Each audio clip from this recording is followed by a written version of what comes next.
Սիրելի ռադիո լսողներ եւ ռադիո դիտողներ, FM 106 եւ 5 հաճախականության վրա են ձեր ռադիո ընդունիչները։ Մենք սկսում ենք բիզնեսը Մանթաշյանցի հետ հաղորդաշարը։ Հիշեցնեմ, սա Վարամ Միրաքյանի հեղինակային հաղորդաշարն է, ով առաջին խոսափողի մոտ է, եւ ես Դավիթ Գումարյանը երկրորդ խոսափողի մոտ եմ։ Ողջույն Վարամ։ Ողջույն Դավիթ ջան։ Մենք շարունակում ենք քննարկել հայ-ռուսական առևտրային ճգնաժամը, չէ՞ իրականում։ Նախ գնահատական տանք, ոնց որ հետո շարունակենք։ Հա, նախկինում էս մասշտաբի չեղել, հա կարելի է ձևակերպել որպես ճգնաժամ։ Կանխատեսելի ճգնաժամ։ Այսպես եկեք ասենք, որովհետև ըստ էության կանխատեսել էր Ռուսաստանը անընդհատ զգուշացնում էր։ Ասենք քանի տարի է զգուշացնում պրոֆիլակտիկ արգելում են ինչ-որ ապրանքների մուտքը, պրոֆիլակտիկ, ասենք, ըստ բան է, էլի ցանկությունների բան, բայց մեկ այլ մենք ոնց որ պատրաստ չենք։ Այդ շատ լավ է, որ դուք ասացիք, որ կանխատեսելի էր, հիմա հասկանանք ում համար էր կանխատեսելի։ Արդյոք գործարար համայնքի համար կանխատեսելի էր,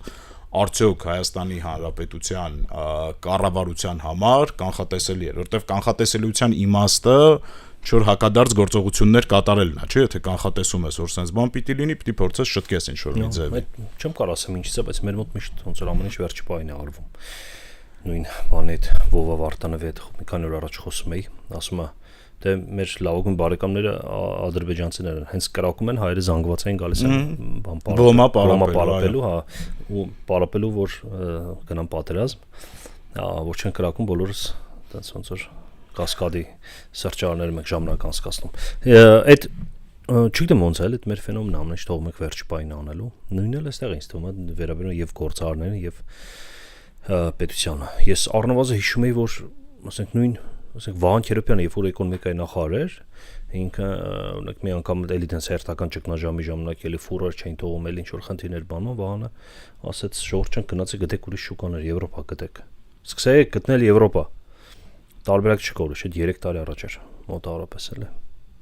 Ու այդ հանդիպման ովքեր որ կային, իրենց ոչ մեկը չգնացին եվրոպական շուկաներ գտնելու։ Այդ բանը կա էլի, որ միշտ մտածում ենք, որ չի լինի վատագույնը, բայց դա լինելու է վատագույնը։ Հատկապես երբ որ չես մտածում, որ չի լինելու։ Իսկ ինչի չեն գտնում եվրոպական շուկաներ, հասկանանք էլի, այսինքն ես օրինակ գործարարների հետ խոսացել եմ այդ թեմայով։ Իրանք ասում են, որ եվրոպական շուկան դժվար շուկա է, հայկական ապրանք է, անհասկանալի ապրանք է եվրոպական շուկայի համար ու դրա համար առանձնահատուկ շատ ներդրումներ են պետք։ Տեսեք, եթե մի քանի մասերը պետք է բաժանենք, էլի, այսինքն հայկական ապրանք ասելով, դե պտուղ բանջարեղեն, ծաղիկ եւ այլն, այսինքն գյուղապրանք եւ վերամշակված ապրանք եւ խմիչքներ, գալիս հենց ալկոհոլ, 3 մասի պետք է բաժանել։ Տեսեք, գյուղապրանքը սովորաբար որ Ռուսաստան գնում էր, ուրա գնում էր Ֆուդսիցի մեծամասնությամբ։ Մեծ ընկերություններ կան 1-2, որ մի անգամից ցանցեր էին աշխատում, հիմնականում գնում էր Ֆուդսիցիում, ինչ շուկա է Ֆուդսիցին, դասական շուկա մեր Մեյմանդարի նման, բայց մեծ։ Գնում էր Ֆուդսիցիում արդեն մեծացած այդ բաները, թուրքերը, ազերները կամ չգիտեմ, այնպես ինչ-որ այլ նման տիպ ազգեր վերցնում էին, իրենք վերավաճառում էին տարբեր տեղեր։ Ու վերավաճառում էին թանկ, շատ ավելի թանկ, քան օրինակ ուզբեկական ծիրան 2-3 անգամ թանկ այդ ու վաճառվում էր ինչի հաշվին որտեվ ավելի լավն էր ու բան կար բրենդը լավն է հայկական որ ասում ես մարդիկ սպասում որ համեղ լինելու ի տարբերություն օրինակ ուզբեկական չնայած ուզբեկական էլ նույն շալախը ստացել է հայկական այստեղ է ստանելով բան տենց ինչ որ իրենց մոտ ստացել են այդ սորտերը բայց մեկ այլի այդքան էլ լավ չեն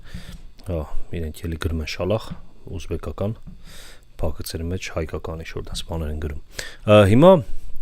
ու թանկա վաճառվում։ Հիմա Եվրոպան այդպես չի աշխատում սխեման, Եվրոպան այդպես չի իրանք, ասենք ամբողջ ցիկլը պետք է հասկանան ապրանքը որտեղից է գալիս, այդ բերողը պետք է սերտիֆիկացիա ստանա,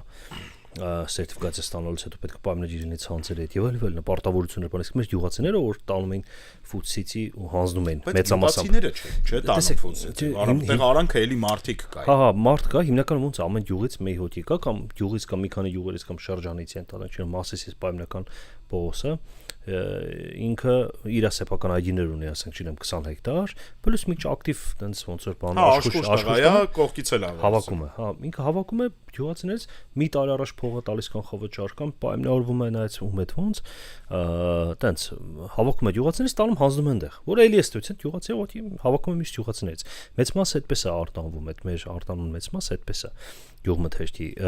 իսկ կան մեծ ընկերություններ, որոնք մեծ ներդրումներով մտել են, ասենք Spike-ան է բան եւ այլն, մի քանի այդպիսի ընկերություններ կան, իրենց մեխանիզմը ուրիշ է, իրենք ասում վաճառքի բաժինով, պայմանավորություններով, բան եւ այլն։ Բայց նույն մեծ ընկերությունները համար համատաբար հեշտ կլինի մտնելը ռուսական շուկա։ Այսքան ժամանակ չեն մտե, այդ հասկանանք, էլի Վարան։ Տես, դու ինստիտուցիոնալ բիզնես կառույցի ներկայացուցիչ ես։ Տրամաբանությունը հետեւյալն է, որ այն գործարարները, ովքեր որ քո հետ շփվում են, ունեն այն ընկալումը, որ ինստիտուցիոնալ process-ը լավ բան է, որովհետեւ իրանք գոնե եկե միացել են ակումբին, այսինքն հասկանում են ինստիտուտի անհրաժեշտությունը։ Ոնց այդ մարդիկ, այսինքն մարդիկ, ովքեր որ հասկացել են, որ ակումբին միանալը ճիշտ է, տրամաբանական է եւ շահավետ է, այն ժամանակ, չգիտեմ, մի տարի առաջ, 3 տարի առաջ Վանք Երոփյանի հետ այդ խոսակցության արդյունքում չեն հասկացել, որ պետք է այլընտրանքային շուկաներ նայել։ Եթե օրինակ ասեմ իմ սուբյեկտիվ ծանոթների թեմայով, իրենք ոնց որ փորձում էին մտնել, բայց սերետ։ Այսինքն իրենք ունեին ռուսական շուկային վաճառքներ, որը ստաբիլ իրենց եկամուտ էր բերում, ձեռդ նաև սկսում են հետաքրքրել Եվրոպայով։ Ահա, լավ էս մարդուն հարցնում են, մեկին հարցնում այս հայ այստեղ կա եւ այլն, հիմնականում հայերի միջոցով, հիմնականում հայերի միջոցով ում ես կնում, հայկական խանութներ, ասեք նույն, ասում են մենք արտանեցինք Ծիրան Ֆրանսիա, բայց իրականում մի ֆուր Ֆրանսիան գնում, ֆրանսիական խանութ, ասենք 10 հատ հայկական խանութում է վաճառում այդ Ծիրանը, վերջ էլ այդքան բան էլ, այսինքն բայց այնց աղմուկ ու այնց պաթոս կա, ու իրականում այս թեմայի, այսինքն խնդիրը դա որ մարդիկ ձեռդ են զբաղվում, քանի որ չուկան վաճառվում էր,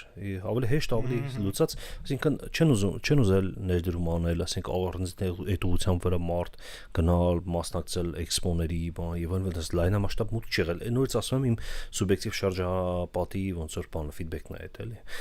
Ու ասեմ որ նույնիսկ մարդիկ որ կան որ արտահանում են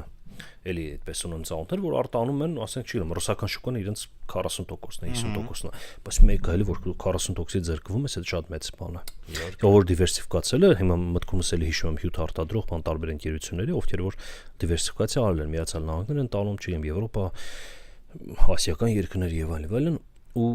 բայց մեկը 40-50% ռուսական շուկան է, ու էլի որ դու 50%-ից ձեռքվում ես, ինչքան դիվերսիֆիկացված, հա, ու այս դեպքում, այսինքն որ հասցնես նրան, որ ռուսական շուկան լինի իմ շրջանառության 10%-ը, որին վրա այդքան չզգացու, դա էլ ոնց որ մի շարք ֆանտաստիկայի ժանրից էլի, հա։ Այնց որ տենց էլի պատճառները բազմաթիվ են, մեր մոտ էլ բան կա էլի, ուստեղ երկու ծայրահեղացված թեմա կա, քանի որ շատ քաղաքականացված է։ Մի մասը ընդդիմություն ասում է վերջ Հայաստանը գնաց ոչնչացավ վերջ էլ հեսա յուղատեսությունը 300,000 մարդ յուղատեսությամբ զբաղվող կմնան պարապ եւ այլն տենց չափազանցված ապոկալիպսիկ սցենարներ են ասում իսկ իշխանությունն հակառակը շատ դրական, հա, 15000 հատ, 15000 հատ բան ենք ուղարկել Եվրոպա, հա, ծաղիկ, բայց ասենք Ռուսաստան 100 միլիոն հատ էին ուղարկում, էլի դենց համացություն, չէ։ Հապարտանում ենք 15000 հատ ուղարկել ենք Եվրոպա։ Բայց քանի որ մարդկանց մեծամասնություն չգիտի, որ 100 միլիոն հատ էին ուղարկում Ռուսաստան։ Դրանց ասում են 15000, 15000 ծաղիկը գնացել։ Բայց այդ պաթոսն էլ այդ կողմից է, էլի, որ կլուծենք հարցերը, կծախենք եւ այլն, հեսա կլուծի բանոն։ Միշտ կողմից էլ այդ ծայրահեղությունը, ասին երկու ծայրահեղությունների մեջ ենք, մի կողմից ասում են հեսա կատաստրոֆա է, հեսա մեռնելու է, մյուս կողմից էլ ասում են ոչ մանալ չի լինելու, իրականում ավելի լավ է ալնելու։ Իրականում իրականությունը կարծում եմ մեջտեղն է։ Ինչպես միշտ։ Հա, բայց այդ մեջտեղը դեպի որ կողմ ավելի շատ կլինի, մեջտեղը դեպի այդ վատի կողմ կլինի, թե ավելի շատ դրականի, չգիտեմ, հուսամ ավելի շատ դրականի կողմ կլինի այդ մեջտեղը։ Բանամ վերջի տարիներին Հայաստանում գյուղատնտեսությանը, նամանավանդ արտահանող գյուղատնտեսությանը կարծես թե պետությունը դոպինգ էր տալի, այսինքն կային ինչ-որ սուբվենցիոն ծրագրեր, տարբեր ինչ-որ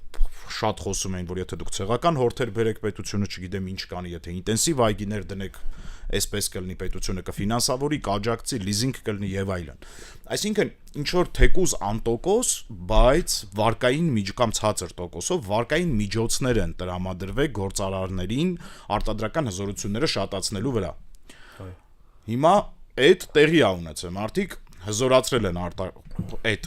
հզորությունները շատացրել են, ծավալներ են տվել, հիմա իրանց արտահանման հիմնական շուկան մեծ հաշվով պետության պատճառով փակվել է, այսինքն մենք չենք արդարի ու անարդարը չենք հիմա քննարկում, հա, ինչ որ նեղ տեսանկյունից ենք նայում առանց քաղաքականության, մագեո քաղաքականությունը քննարկելու։ Հիմա ոնց որ դու մարդուն վարկ ես տվել, ասել ես հզորացի արտահանում արա, մարդը վարկը վերցրել է, հզորացել է, քո գործողությունների արդյունքում իր արտահանման ուղիները փակվել են կամ բարդացել են։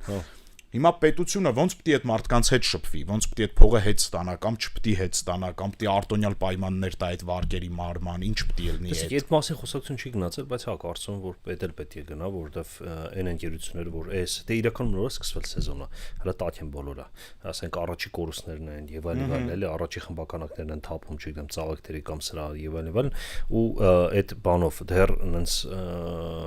դեռ եղած ոնց որ պոստային միջոցները հաստատ կբավարարեն, հա, բայց մի շրջան հետո եթե այս տենդենսը շարունակվի ու 15000 ծաղիկը չդառնա 15 միլիոնի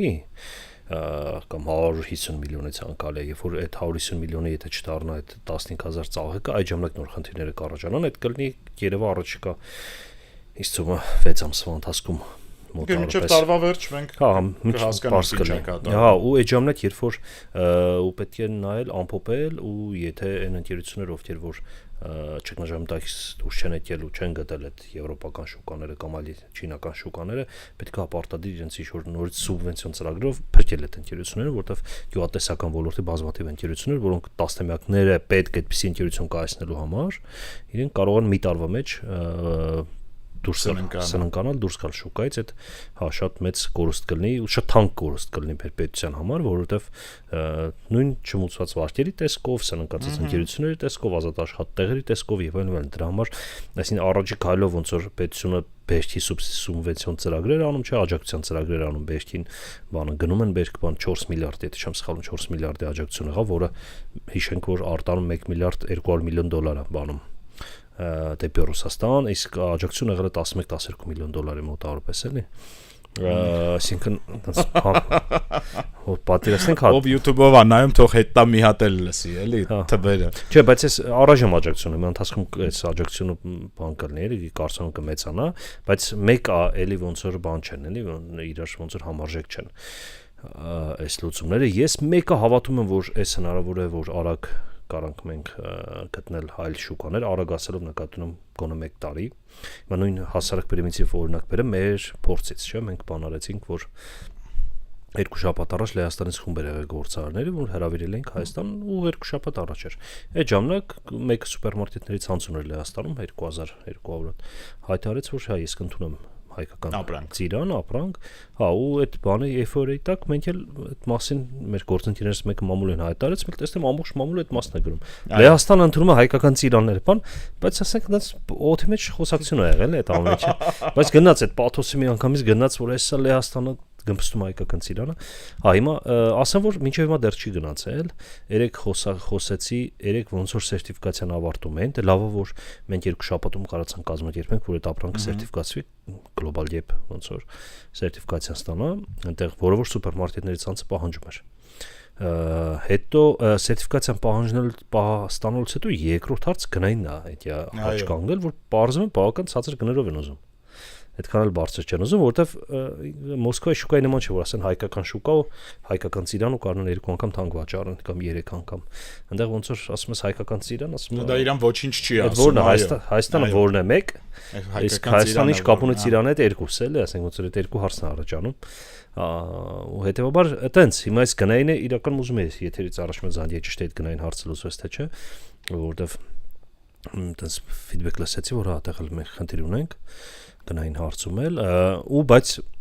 հա պլյուս այն ճանապարհը որ մի 10 օր կհասնի Եվրոպա եւ այլն էլի, այսինքն դա է փորձություն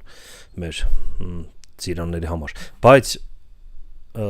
դες էս իրականությունը, բայց 2 շաբաթ առաջ պայթեց ամբողջ մամուլը, որ հայկական ծիրան հեսական տունեն լեհերը, այսինքն այդ իրականում հենց այդ է խնդիրն էլի, իրականության ու բանի մամուլի ու պաթոսի ոնց որ տարբերությունը այդ է, որ հա մի կողմից sense ոնց որ պայթումը տարածվում է, հա մյուս կողմից էլ չգիտեմ, ես էլի կարող միշտ տարօրինակ բան ասեմ, բայց դե sense փորձությունները մեզ պետք են, որ մենք վերջը որոշենք դիվերսիֆիկացիա անենք մեր շուկաները, որտեղ ոնց հասկանում եմ, այն որ sense կարճաժամկետ որ մեզ կտրում են, ասում են մի ամիս չեք ընդունում, 2 ամիս, ամեն բանից առաջ, ամեն ինչ որ թեմայից առաջ, ես հիշում եմ, որ կտրում են, նորից այդ այսօրպես հիշում եմ, Վահան Երոպյանը նախարարը ասաց Շորժան, գտեք ուրիշ տարբերակներ, ռուսական շուկան մեր համար փակվելու է։ 3 տարի առաջ ասաց։ Գտեք ուրիշ տարբերակ, փակվելու է մեկը, բայց շատ կարևոր է, էլի ամենայն հարգանքով պարոն Երոպյանին։ Պետությունը տեղ անելու բան ունի, թե ինքը ուղղակի ասում է տեղյակ եղեք, որ փակվելու է։ Դե հա երկե ունի ու Այսինքն մենակ զգուշացնելով չի, չէ՞, ամեն դեպքում պետությունը նախազգուշացնող մարմին չի, որ ասի դա ես զգուշացրել եմ, զբաղվեք ձեր հարցով։ Չէ, նույն, ասենք, ես իրական չգիտեմ, ես չեմ հիշում այն ժամանակ ինչ էր արվում, բայց հիմա օրինակ այդ սուբսիդիաները բան չէ, ասենք յուղա տնտեսության զբաղողները ինչ թիվ ասում են, պետությունը գրում է, ասում է այդքան սուբվենցիա աջակցություն կտանք ձեզ բան եւ այլն, էլի, այսինքն այդ առումով բանանում են, էլի, աջակցություն ցուցաբերում են։ Ուրիշ բանը որ շատ բաներ չեն կարող անեն։ Ես այդ մասին մի քանի անգամ ասել եմ, ասենք նույն օրինակ հիմնականում որ գնում ես այս տարբեր երկրներ, մեր նույն Ուկրաինա չէ, ոնց բարձացավ, այդպես տարբեր ուր գնում է հայկական համայնքի հետ, հայկական համայնքի միջոցով, այսինքն մի հատ ուժեղ հայուն ենք այնտեղ, որ լավ կապեր ունի, ասում է, բերեք ես կընդունեմ այս ծաղիկը ու ինքը տանում ընդունում է, կամ էլ մեկը Եվրոպայում, ինչ որ հայ դիստրիբյուտոր, մեկը Ամերիկայում, եւ այս բան դեռ գնում է հայկական ցանցի միջոցով գնում։ Ցավոք սերտի մենք Մանտաշյանց դեռ այնքան մեծ չենք, որ մասնակցեք դրա։ Հա, նույն աջակցումը նույն Լեհաստանի պրոյեկտը մերն էր, բայց ասենք Լեհաստանն է, չգիտեմ, Չեխիա եւ այլն, բայց ասենք չեն կարող մի անգամ 20 երկրի հետ աշխատեն, 20 երկիր դիստրիբյուտորներ մոբիլիզացնենք, բան դեռևս այդ ռեսուրս չունենք ցավոք սրտի։ Հա կունենանք, ինձ թվում է, այտենց մի 3-4 տարուց այս տեմպով զարգանալու դեպքում կունենանք, որ արդեն մենք մի անգամից կարանք անենք, պետությունը ոնց պետք է անի, պետությունը դեսպաններ միջոցով պետք է անի, բայց դեսպաններն էլ չեն կարող անեն, իրենք հիմնականում ոնց որ բանը դիվանագետներ են, որոշները նաև վատ դիվանագետներ են, որոշները բացարձակ դիվանագետ չեն մասնագիտությամբ, այսինքն կապ չեն ունեցել դրա հետ։ Ընդհանրապես որպես քաղաքական բան է եղել, գնահատական է եղել, քաղաքական նշանակում է եղել, այո։ Հա, իրենց նշանակումը ու հետեւաբար ու շատերը այս վերջերս գնում է, էլի որ բան մի եղել, էլի համայնքի հետ մի շփվեք, սպյուրտի հետ մի շփվեք, այտենց մեսեջ կա էլի պետության կողմից, սպյուրտի նախարարը կշփվի դեսպանները, թող քաղաքական, թող դեսպանները իրենց քաղաքական գործունեությամբ զբաղվեն, այդ մեսեջը կա։ Հիմա հատկապես այտենց էլ որ միշտ կտրվել են արդեն նաև համայնքից ու հիմա դեսպաններն էլ պետք է փորձեն այդ հարաբերությունները հաստատեն, որը որ այտենց շատ բանում կասկածում եմ, որ կստացվի, հա մեծ մասը չի ստացվի, որոշ դեպքերում պետությունը չի կարողանում։ Այդ ուրիշ հարց է, որ օրինակ մի քիչ ավելի բարձր մակարդակով լինել, այսինքն նախագահների մակարդակով լիներ, որ Ժողովրդյան եկեք Գերմանիայի կանցլերի հետ շփումով սենց է իրավիճակը կամ Լեհաստանի, եկեք ձեր ցանցերը բացեք մեր առաջ, այդ ուրիշ բան է։ Եթե ես ճիշտ եմ հասկանում բիզնեսի բողոքը, մի հատ էս հարցնել քննարկենք, էլի, բիզնեսը դեռևս չի հասել ինչ-որ սուբվենցիոն ծրագրերի կամ փող ուզելուն։ Բիզնեսը ասում է, որ Եվրոպայում իր ապրանքը գնորդ չունի։ Մենք դրանից սկսեցինք, չէ՞ խոսել։ Օրինակ դու էլ օրինակ բերեցիր, ասեցիր այ կա ծիրան ու կա հայկական ծիրան ու գինը եռապատիկ է, որովհետև Ռուսաստանում գիտեն, եթե ծիրանը հայկական է, ուրեմն լավն է, հետեւաբար եռապատիկ է։ Դուրսը դրա մասին տեղյակ չեն։ Եթե պետությունը կարենա, այդ մի շավլի երկար բացություն։ Եթե պետությունը կարենա այդ խոսած բայ ձեռքբերման, բայ գնորդին գտնի, ես կարծում եմ բիզնեսը կգտնի միջոցները ոնց վերականգնի արտադրությունը ու ոնց հասցնի, այսինքն այստեղ մեր խնդիրը գնորդն է, բիզնեսի խնդրը գնորդն է։ Հա, համաձայն եմ։ Այդ պետք է լինի ինչ-որ քաղաքական բան նույն կապերի միջոցով, նույն չգիտեմ, ես այդ օրինակ բերում եմ, ինչ կարող պրիմիտիվ եմ բերում, բայց հարցերը դրանց լուծում են, էլի։ Ֆրանսիայի նախագահին ասվում է, որ բանալը միջնորդի թող ցանցերը մի քիչ ավելի լավ վերաբերվեն, ցանցերը ավելի լավ են վերաբերվում իրենց այդ ամեն ինչին ու դից արագացած process-ներով գնում է այնտեղ արտանում է այն ապրանքները, որ համապատասխանում են կամ ինչ-որ շրջանը գնում համապատասխանելիության, ոնց որ մենք երկու շաբաթում այդ բանը գլոբալ գեփ սերտիֆիկատը հանեցինք, նույնն է այդտեղ էլ, այսինքն ինչ-որ շրջան հանում են, այդտեղ երկրորդ հարցն առաջանում, որ շատ ապրանքատեսակներ եվրոպական շուկան չդիտի այդ ինչը։ Հա, նույնն ասենք մեր սմբուտի խավիարը օրինակ շատ կասկածում հայերեն ասած Բադրջանի իքրան։ Հա, շատ կասկածում որ Ֆրանսիայում գիտեն այդ ինչը կամ Գերմանիայում։ Հա, ճիշտ է, կարող Լեհաստանում կամ Չեխիայում իմանան, բայց հետ սովետական որոշ երկրներում, բայց գլոբալ, այսինքն այդ երկրորդ հարցն էլ որ մեր տեսականին պետք է փոխվի, իրականում կփոխվի, բայց մեծ պատվեր կա, եթե գա, բայց այդ հիշենք, չմոռանանք, որ ամեն դեպքում Եվրամիության շուկան 10 անգամ Ռուսաստանի շուկայից մեծ է։ Ու 10 անգամ էլի, ասենք այնտեղ չեմ հիշում 2 տրիլիոն կարծեմ ռուսականն է, երկուսից մի քիչ ավել, մոտ 152 տրիլիոն բանը եվրոպական շուկան։ Չէ, հա, չէ, 20 տրիլիոն մոտարպես տենց Առաքելություն չանենք, տվերի վրա չգնանք, բայց ահռելի են տարբերությունները։ 10 անգամ մեծ է, այդ չմոռանանք, էլի, որ այսինքն մենք որ չենք կարող այնտեղ վաճառենք, այդ թվում է թե տես ռուսական շուկայում մանա այդ ինչ մեծ շուկա է եւ այլն, բայց 10 անգամ ավելի մեծ է ու 10 անգամ ավելի հեշտ մեր ապրանքը այդ նշանակում այնտեղ կվաճառվի, ուղղակի պետք է կարողանանք մտնենք։ Իսկ թվում է այդ մի եթե Արագի մասին գնանք, Արագ այդ տարբերակով պետք է լինի։ Հիմա օրինակ կան միջազգային կազմակերպություններ, մենք էլ օրինակ մի փոքր մասնակցել ենք այդ process-ին,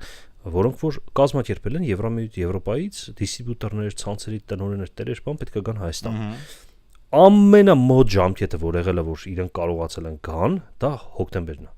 Հոկտեմբերին գալու է process-ը։ Սկսել են process-ը 2-3 ամիս առաջ, ասենք մոտավորապես։ Դա մոտ մի տարի 8 ամիս է տևում, որ կարողանաս դու ինչ որ լուրջ մարդկանց բերել Հայաստան։ Հա, որտեղ մարդիկ նայում են գրաֆիկով բանման, այդտեղ խոսակցություն գնաց ավելի շուտ, դե ուրիշ տարբերակ չկա, զբաղված են հոկտեմբերից շուտ չեն կարող։ Հիմա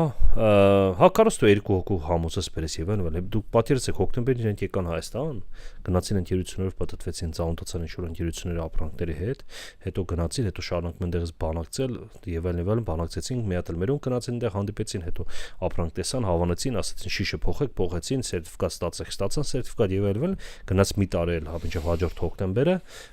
հետո հաջորդ դրանից հետո սկսեցին վերջ հավանեցին, ամեն ինչ օքեյ, ուղարկեցին բառը, ասին 2 տարի։ Հաջորդ տարվա վերջում լավագույն դեպքում, եթե մենք շատ արագ բանանանք։ 2 տարվա process է, էլի 2 տարվա։ Ու հետեւաբար մենք ինչ անում ենք, պետք է շատ կայծակնային արագության բանակ էս պահին, էլի շատ կայծակնային, ասենք նույն,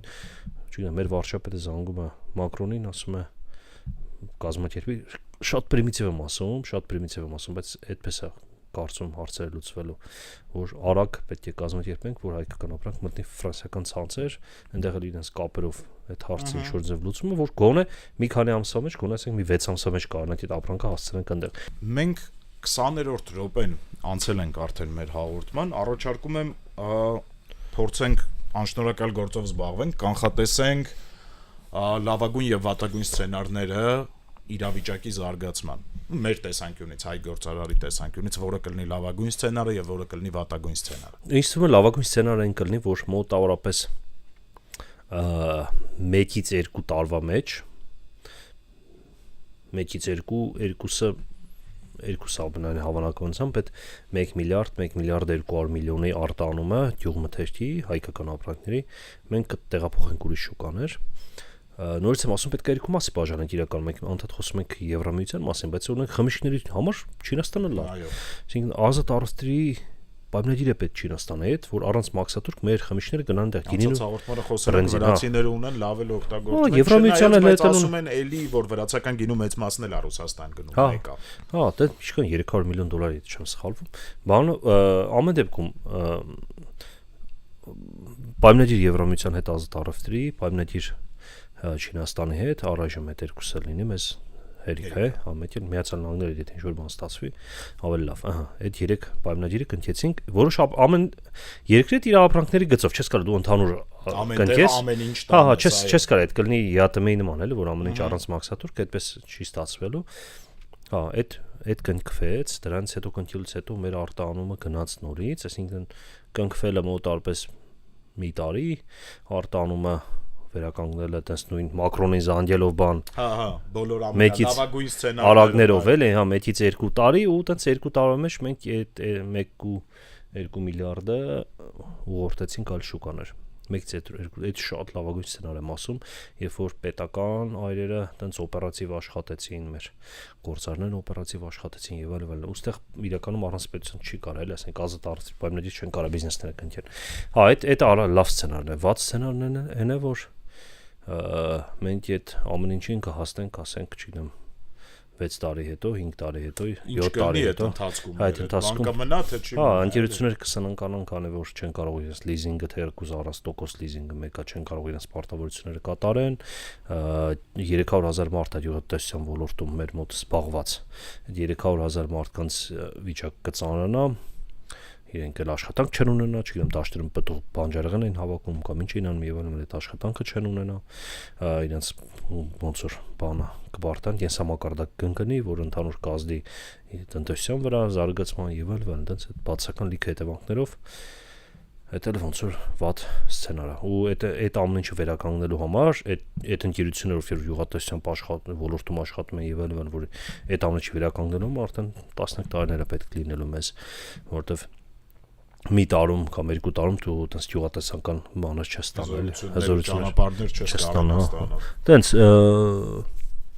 հա, ծանր աշխատանք է սպասվում իրականում, հա, ու այդպես 1-2 տարի պետք է ուղղակի գիտակցեն, էլի, մեկական process-ներն անցավ, մարդիկ կարող հանգստանան, այլ այդպես չսկսեն, այս ամառն եկավ արձակուրդ եւ այլն, բայց ամեն ինչը նոր է սկսվում։ հա, յուղատնտեսության վրա այս արձակուրդն ամենաակտիվ շրջանն է, էլի, ու այդպես ծանր կլինի մեր համար։ Ճիշտ եմ, չէ՞ հասկանում, որ մեզ իրականում դժվար ժամանակներ են սպասում տնտեսությանն ու բիզնեսին ընդհանուր առմամբ, այսինքն այն ինչ որ այսօր մարքեթինգային գործիքներով մեզ բացատրում են, որ ամեն ինչ լավ է ալնելու, դեռ ահագին ժամանակ կա մինչև ամեն ինչ լավ լինելը։ Գիտեք ոնց, իրականում այդպես միշտ կան անսպասելի իրավիճակներ ու սցենարներ, ու այդպես հուսամ այս բանը էլ այդ ամենը տեղի կունենա, որովհետև ցանկացած իրավիճակում բան է, էլի մեկ ասենք ով կսպասեր, որ կոവിഡ്ից հետո ասենք հայ-ռուս-ուկրաինական պատերազմը այդքան դրական կազդեր մեր վրա, որ 12% տնտեսական աճ ունեցանք, էլի, ով կսպասեր։ Հա, դրա համար տենց էլի դժվար, էլի յետք չկանխատեսենք, էլի տենց դժվար բաներ, ժամանակներ, յետք չկանխատեսեք, որովհետև ամեն դեպքում իմ միջավայրում հիմնականում, որ էլի ասում եմ սուբյեկտիվ է, հիմնականում նշ որ շատ է վատացել մարդկանց գործերը, հիմնականում լավ է ու դեպի լավանում է։ Շուտ է, Վարամ ջան։ Հա, դե համաձայն եմ, հա։ Տարվա վերջում երևի թե կերևա։ Այսինքն տարվա վերջում կսկսի երևալ։ Հա, տեսնենք, հա, դες ոնց որ հա նախանշաններն են, էլի առաջի ցիցառնակներն են, տեսնենք ոնց կգնա այս բանը ուղղությունը, բայց չեմ բացառում, որ նաև կարելի է բանակցել ինչ-որ տարբերակ գտնել ամեն ինչ կորած չի։ Դե գոնե ռուսների հետ, հա, ինչ-որ մի ճանապարհ, մի ապրանքների գծով կամ մի բան դուրս իջես, մի բան իրանք զիջեն եւ այլն, լեսին միշտ կա այդ process-ները, ասենք ցանկացած քաղաքական իրավիճակում ոնց որ բանակցելու տեղերը միշտ կարելի է հասնել ու գտնել էլի բանակցելու ճանապարհներ, հուսամ այդ ճանապարհների ուղղությամբ գոնե բան կգնա աշխատանք։ Ամրություն ու տոկունություն մաղթենք հայ գործարարներին, հերթական բարդ ժամանակահատվածն է մեր տնտեսության համար ու մանր միջինի համար երևի առավել սա բարդ է, գյուղատնտեսությամբ մեջ ներգրաված մարդկանց համար է շատ բարդ, հատկապես յուրատնտեսությամբ։ Հուսանք, որ իրանք կհաջողեն, մենք էլ կշարունակենք հետևել իրադարձություններին, ըստ անհրաժեշտության նորից կքննարկենք այս թեման։ Վարամ Միրաքյանի հեղինակային հաղորդումն եք դուք լսում, ով առաջի խոսափողի մոտ էր, Դավիթ Խումարյանը ձեզ համար վարեց երկրորդ խոսափողի մոտից։ Այսքանը կհանդիպենք։